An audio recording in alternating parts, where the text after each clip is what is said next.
Shine India police academy స్థాపించిన తర్వాత వచ్చిన వరుస సెలక్షన్స్ లో డైరెక్టర్ జలీల్ సార్ పర్యవేక్షణలో సబ్ ఇన్స్పెక్టర్ ఫలితాలలో 2 తెలుగు రాష్ట్రాలలో నంబర్ 1 అగ్రగామి సంస్థ shine India police academy 2019 SI ఫలితాలలో ఆంధ్రప్రదేశ్ స్టేట్ ఫస్ట్, మరోసారి 2023 ఎస్ఐ ఫలితాలలో తెలంగాణ స్టేట్ ఫస్ట్ మరియు 150కి పైగా ఎస్ఐ ఉద్యోగాలు సాధించిన సంస్థ shine India police academy 2 Telugu రాష్ట్రాలలో ఆల్వేస్ స్టేట్ ఫస్ట్ ర్యాంక్స్ సాధిస్తూ ఎల్లప్పుడూ ద బెస్ట్ గా ఉండే సంస్థ షైన్ ఇండియా పోలీస్ అకాడమీ. మాకు మేమే పోటీ, మాకు మాతో పోటీ, మాకెవరూ లేని సాటి.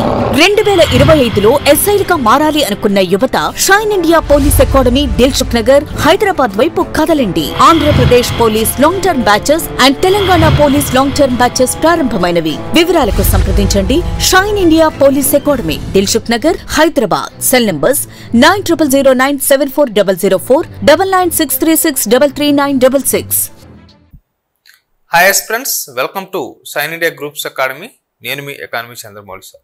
సో ఈరోజు మనం ఆంధ్రప్రదేశ్ ఎకానమీలో భాగంగా ఆంధ్రప్రదేశ్ పథకాలు, వాటి యొక్క పేర్ల మార్పు గురించి తెలుసుకుందాం. గతంలో మనకి వైఎస్ఆర్సీపీ గవర్నమెంట్ ఉండేటప్పుడు కొన్ని పథకాలు ప్రవేశపెట్టింది. ఆ పథకాల్లో భాగంగా మరి కొన్ని పథకాలకి పేర్లు మారుస్తూ, అంటే దాదాపుగా 10 పథకాలకి పేర్లు మార్చారండి. సో మరి ఈ పేర్లు మార్చడానికి సంబంధించి ఆ శాఖ మంత్రి, మరి ఇవన్నీ ఏ శాఖకు సంబంధించింది? సాంఘిక సంక్షేమ శాఖ. సాంఘిక సంక్షేమ శాఖ. మరి సాంఘిక సంక్షేమ శాఖకు సంబంధించి మంత్రివర్యులు డోలా బాల వీరాంజనేయ స్వామి.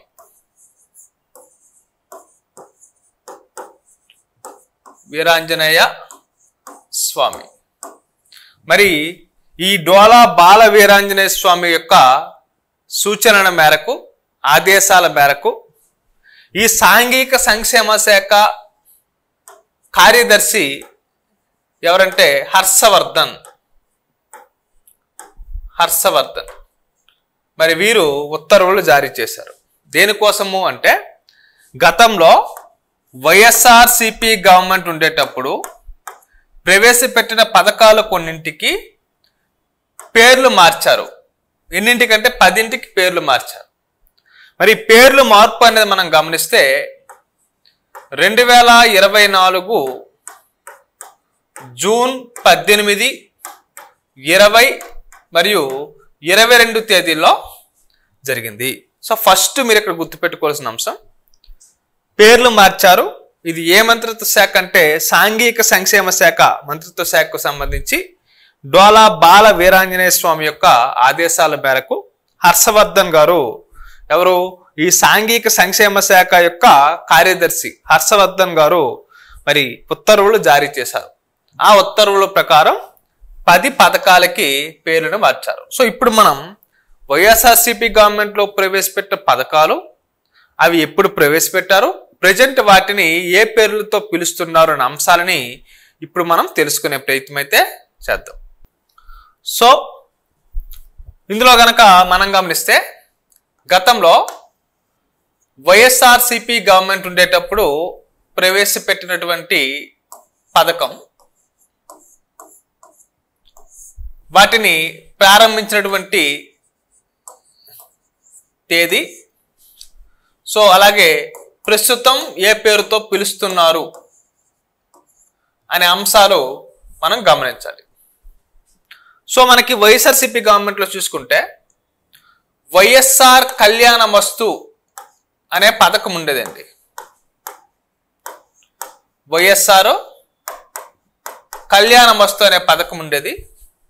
ఈ పథకాన్ని 1 అక్టోబర్ 2022న ప్రవేశపెట్టడం జరిగింది. ప్రస్తుతం ఈ వైఎస్ఆర్ కళ్యాణమస్తు అనేది చంద్రన్న పెళ్లి కానుక అనే పేరుతో పిలువబడుతుంది. చంద్రన్న పెళ్లి కానుక అనే పేరుతో పిలువబడుతుంది. ఏంటది? వైఎస్ఆర్ కళ్యాణమస్తు అనే పథకం 1 అక్టోబర్ 2022న ప్రవేశపెట్టారు. ఇది ప్రస్తుతం చంద్రన్న పెళ్లి కానుక అనే పేరుతో పిలువబడుతుంది. సో అలాగే రెండో పథకం కనుక తీసుకుంటే వైఎస్ఆర్ విద్యోన్నతి. వైఎస్ఆర్ విద్యోన్నతి. మరి వైఎస్ఆర్ విద్యోన్నతి ఎప్పుడు పేర్కొన్నారో మనకు ఖచ్చితంగా date పేర్కోలేదు.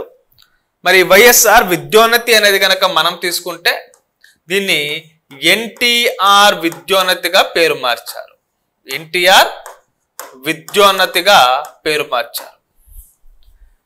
Next Jagananna Vidya Deevena. Jagananna Vidya Deevena. So మరి జగనన్న విద్యా దీవెనని 28 ఏప్రిల్ 2020 ప్రవేశపెట్టడం జరిగింది. దేన్ని? జగనన్న విద్యా దీవెన్ని. ఇది ప్రస్తుతం పోస్ట్ మెట్రిక్ స్కాలర్షిప్ గా పిలువబడుతుంది. పోస్ట్ మెట్రిక్ స్కాలర్షిప్ RTF అనే పేరుతో పిలువబడుతుంది.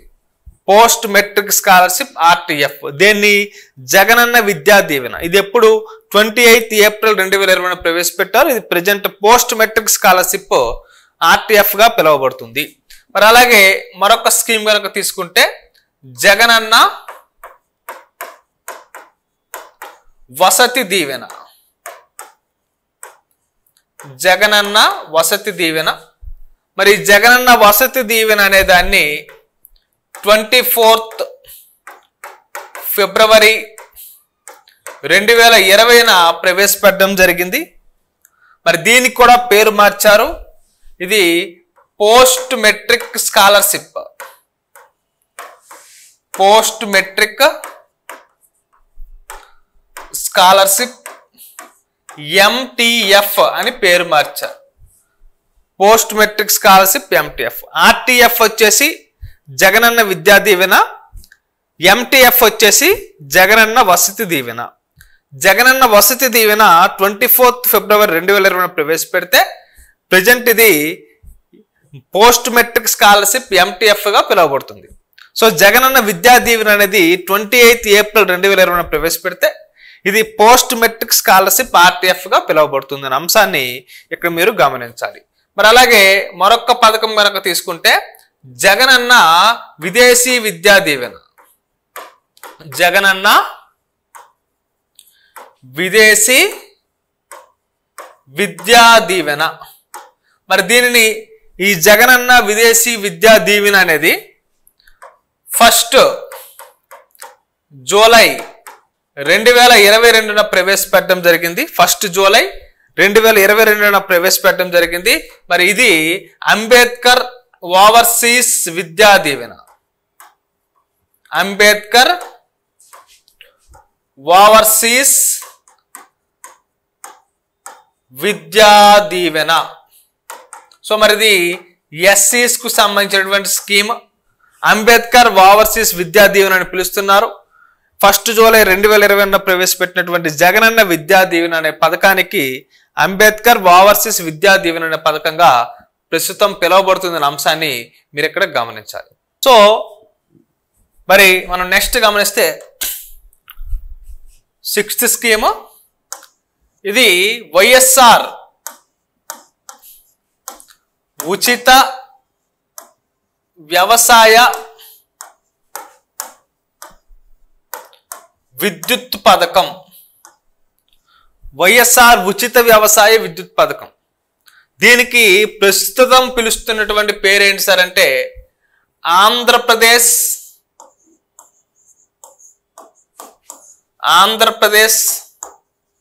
ఉచిత వ్యవసాయ విద్యుత్ పథకం అని పిలుస్తున్నారు. ఉచిత వ్యవసాయ విద్యుత్ పథకం అని పిలుస్తున్నారు. వైఎస్ఆర్ ఉచిత వ్యవసాయ విద్యుత్ని ప్రస్తుతం ఆంధ్రప్రదేశ్ ఉచిత వ్యవసాయ పథకం అని పేరుతో పిలవడం జరుగుతుంది. మరి అలాగే మరొక పథకాన్ని కనుక తీసుకుంటే వైఎస్ఆర్ సంపూర్ణ పోషణ పథకం. వైఎస్ఆర్ సంపూర్ణ పోషణ పథకం. సో మరి దీనిని 2020 సెప్టెంబర్ 7న ప్రారంభించారు.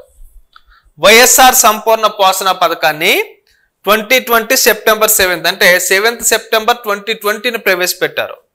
సో మరి ఇది ప్రజెంట్ ఏ పేరుతో పిలుస్తున్నారంటే బాల సంజీవిని అనే పేరుతో పిలవడం జరుగుతుంది. బాల సంజీవని అనే పేరుతో పిలుస్తున్నారు. దేని పిలుస్తున్నారు? వైఎస్ఆర్ సంపూర్ణ పోషణ పథకాన్ని ప్రస్తుతం బాల సంజీవని అనే పేరుతో పిలవడం జరుగుతుంది. మరి అలాగే మరొక్క పథకాన్ని గనక తీసుకుంటే వైఎస్ఆర్ సంపూర్ణ పోషణ ప్లస్ పథకం.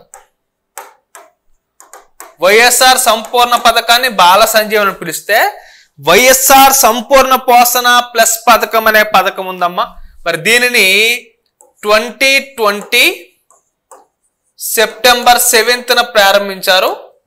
మరి దీనిని కూడా ప్రస్తుతం బాల సంజీవిని అనే పిలుస్తున్నారు. సో రెండు పథకాలని కూడా అంటే వైఎస్ఆర్ సంపూర్ణ పోషణ పథకాన్ని వైఎస్ఆర్ సంపూర్ణ పోషణ ప్లస్ పథకాన్ని కూడా బాల సంజీవిని అని ప్రస్తుతం పిలవడం జరుగుతుందనే అంశాన్ని గమనించాలి.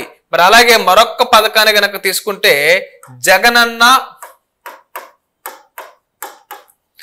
సివిల్ సర్వీసెస్ ప్రోత్సాహక పథకం.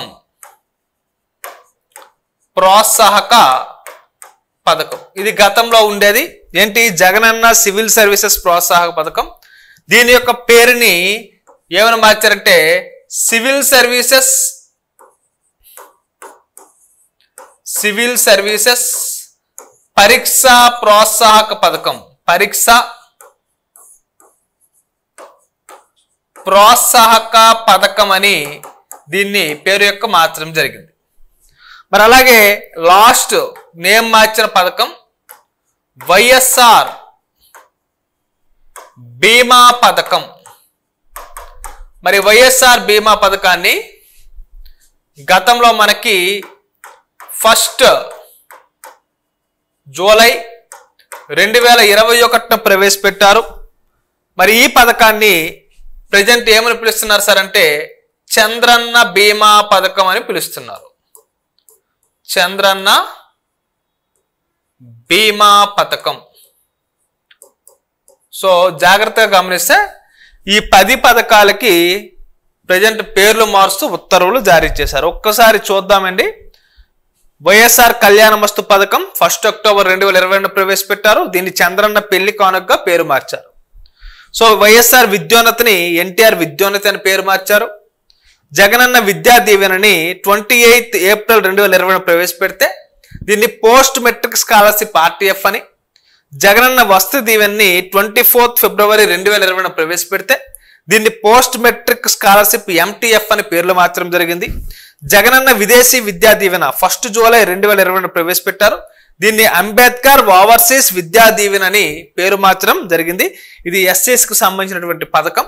మరి అలాగే వైఎస్ఆర్ ఉచిత వ్యవసాయ విద్యుత్ని ఆంధ్రప్రదేశ్ ఉచిత వ్యవసాయ విద్యుత్ పథకంగా, వైఎస్ఆర్ సంపూర్ణ పోషణ పథకాన్ని అలాగే వైఎస్ఆర్ సంపూర్ణ పోషణ ప్లస్ పథకాన్ని బాల సంజీవిని అనే పేరుతో పిలవడం జరిగింది. గతంలో వైఎస్ఆర్ సంపూర్ణ పోషణ పథకాన్ని 2020 సెప్టెంబర్ 7 ప్రారంభించారు. వైఎస్ఆర్ సంపూర్ణ పోషణ పథకాన్ని దీన్ని కూడా 2020 సెప్టెంబర్ 7 ప్రారంభించడం జరిగింది. ఆ రెండు కూడా ప్రజెంట్ బాల సంజీవిని అనే పేర్లు మార్చడం జరిగింది. సో జగనన్న సివిల్ సర్వీసెస్ ప్రోత్సాహక పథకాన్ని సివిల్ సర్వీసెస్ పరీక్ష ప్రోత్సాహక పథకం అని పేరు మార్చారు.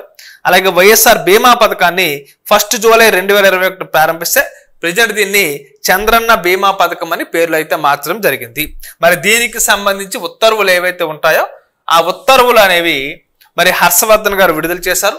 మరి సాంఘిక సంక్షేమ శాఖ యొక్క మంత్రివర్యులు డోలా బాల వీరాంజనేయ స్వామి యొక్క సూచనల మేరకు మరి హర్షవర్ధన్ గారు మరి ఉత్తర్వులు జారీ చేశారు. ఈ 10 పథకాలకి పేర్లు అయితే మార్చడం జరిగింది. ఖచ్చితంగా ఈ పేర్లు మార్పుకు సంబంధించి మీకు ప్రశ్న వస్తుంది. మరి రాబో సర్వే ఏదైతే ఉంటుందో ఆ సర్వేలో ఖచ్చితంగా ఇవే పేర్లతో మీకు అందులో కనిపిస్తుంది. కాబట్టి ఇవి చాలా చాలా ఇంపార్టెంట్. జాగ్రత్తగా చదువుకునే ప్రయత్నం అయితే చేయండి. Thank you.